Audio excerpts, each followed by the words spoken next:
This video is full of yoga-inspired poses specifically for equestrian athletes focusing on hip health. So what we mean by hip health is a balance between stability and mobility. While it might seem super fun to be able to do the splits, too much mobility can actually be an issue. At the same time, too much tension or stiffness can lead to chronic or acute injury. We think this is a great foundation for all equestrian athletes to begin adding yoga into their practice. So this pose is called mountain pose on a mounting block. So it's really important that you do this one in front of a mirror or with a partner watching closely when you're first learning. So go ahead and step one foot onto the mounting block. Make sure that you're not going to jut your hip off to the side, and also make sure that your floating foot is level with the other foot. So the foundation of this pose is stability in the pelvis. So you can see here Mari's two hips are at the same height. Now you're trying to get as much weight onto the outside of that standing foot, so you start to feel in the inner and outer part of that standing leg. You're definitely going to feel this one wherever you're weakest, so go ahead and hold for 2 or 3 breaths at a time before then exiting the posture and switching to the other side. Good job.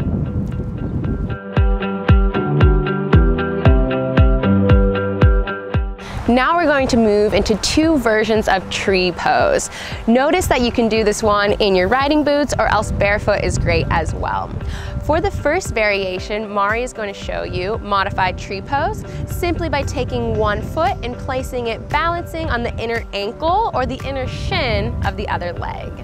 I'm going to take flowing tree pose, so once you feel that you have enough stability in your standing leg and your pelvis is remaining completely neutral and stable, you can go ahead with playing around, turning that knee in and sort of flowing it in and out to work on both the mobility and the stability of that standing and lifted leg.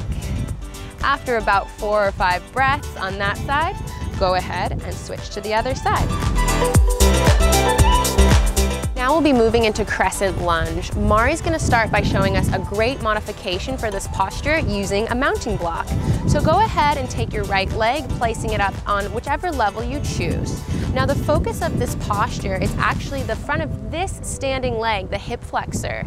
To add to increasing that stretch, go ahead and then reach that left arm straight up overhead until you feel that opening there at the front of the hip. To take crescent lunge, you can also just do this on the ground by stepping that leg back. We'll take about 3 to 5 breaths in this posture, really opening through the front of that hip. And then we'll go ahead and do the same thing on the other side. Now we'll be moving into a series of 3 postures that will focus on stretching the back of the leg as well as the outer and inner part of the leg. So Mari will be showing the modified version. The great thing about a mounting block here, of course, is you can choose which level to do this on. So start by taking your leg and placing it up on whichever level you choose. Go ahead and flex that front foot, pulling the toes towards your face. Hands on your hip, standing tall, then hinging forward until you begin to feel a stretch in the back of that leg. You're going to go ahead and hold this for at least 5 breaths. If you feel the stretch starts to soften, go ahead and hinge a little bit further, really focusing on that exhale to soften into the pose. Directly from here, we're going to take the opposite hand. So if you've got your right leg forward, left hand comes forward, and then you're going to turn towards that hip. You really want to focus here on getting a stretch up the outside of the leg or the IT band. And if you're having difficulty balancing, it's okay to soften or bend your standing leg.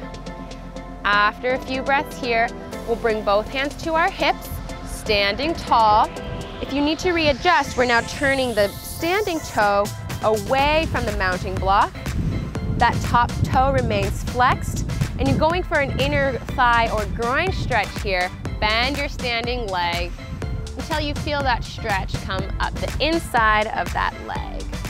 Remember not to arch or round the back, nice neutral spine. And as always, nice long exhales. When you're ready, go ahead and come out of that and repeat it on the other side.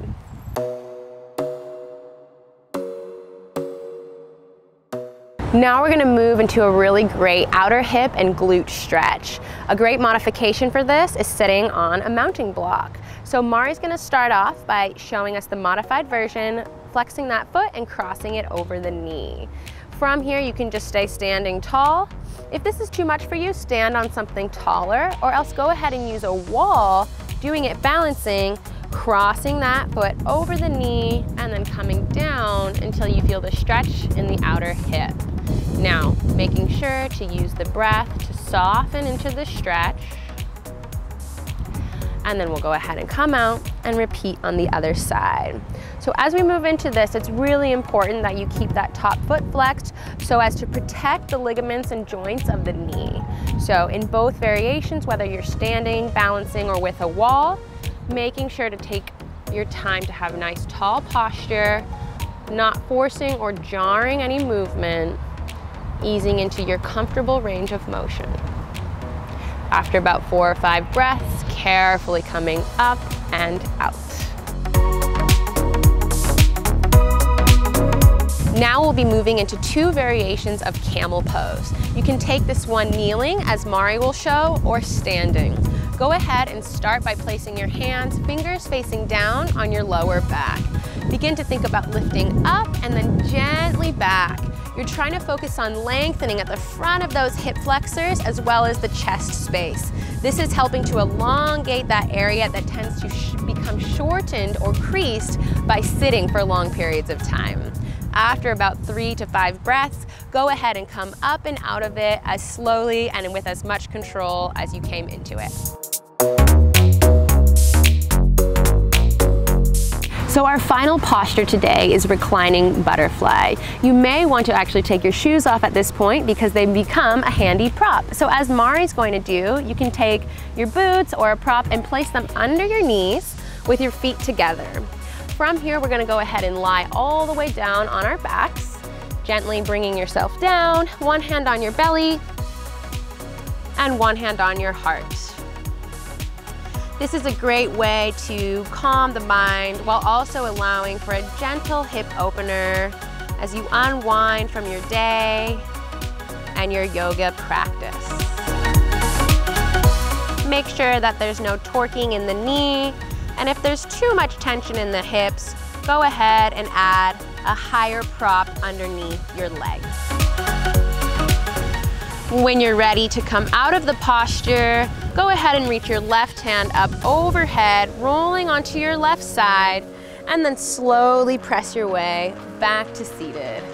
Thank you so much for joining us today. Namaste.